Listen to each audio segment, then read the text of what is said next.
Oh, well, this is Captain B-Rye once more. On my previous technical vlog, I mentioned that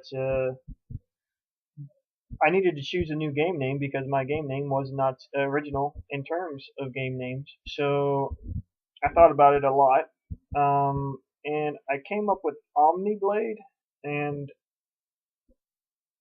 that's sort of it's not entirely to do with time, um, but maybe it gives off that vibe, and it does give off a vibe of a role-playing game. So and it sounds good, I think. So I'm gonna go with it. So if you look at the latest repository, the current repository that we're in is ending with C2D2.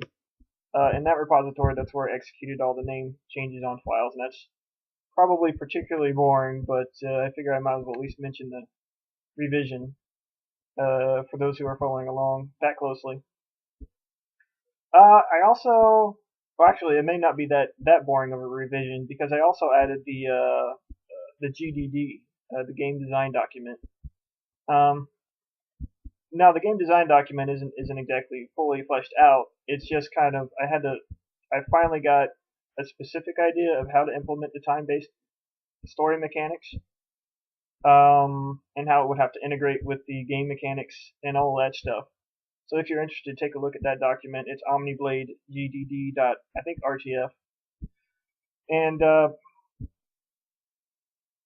don't know if there's much else to say.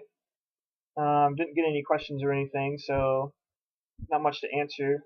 I do need to expand on the GDD. Specifically, I need to expand on how the actual battles themselves are going to work.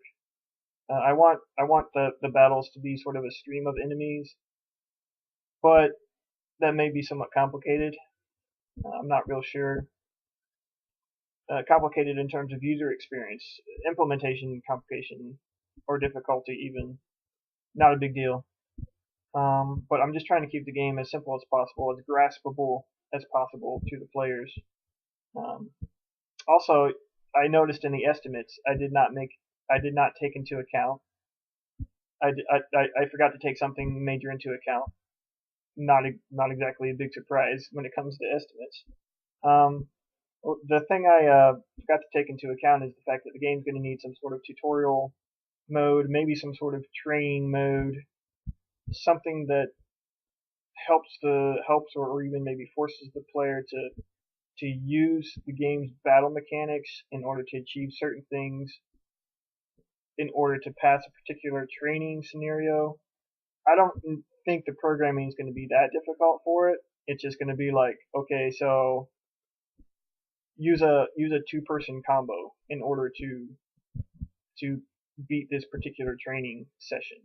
And I guess the training sessions will just be like a funny little like scarecrow guy, maybe like a wooden cross with some clothing on it or something, and you'll be whacking that during the battle, or maybe several of those. And in order to beat the training battles, to progress further, you just have to use like in that specific one, you just have to use a two-person combo on one of those targets, and then say, okay, so you succeeded. Now you can move on to the next training scenario, which might be like use a magic spell, or use a three-person combo, or use a multi-hit combo, or something like that.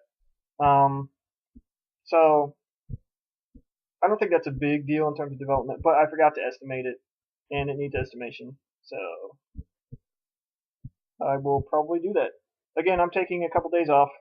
I'm trying to rest my hands up from the prolotherapy. Um, Chilling out too. Good for mental. It's good to chill out for a couple days a week. It's good for your mental health as well. So, all right. I guess I'll get back to you guys later. Thank you for watching my vlogs. Take care, and if you have any questions, need any clarifications, or have any suggestions, please send them in. brianed@gmail.com, and well, all the information will be available at the bottom of this video. So, cheers.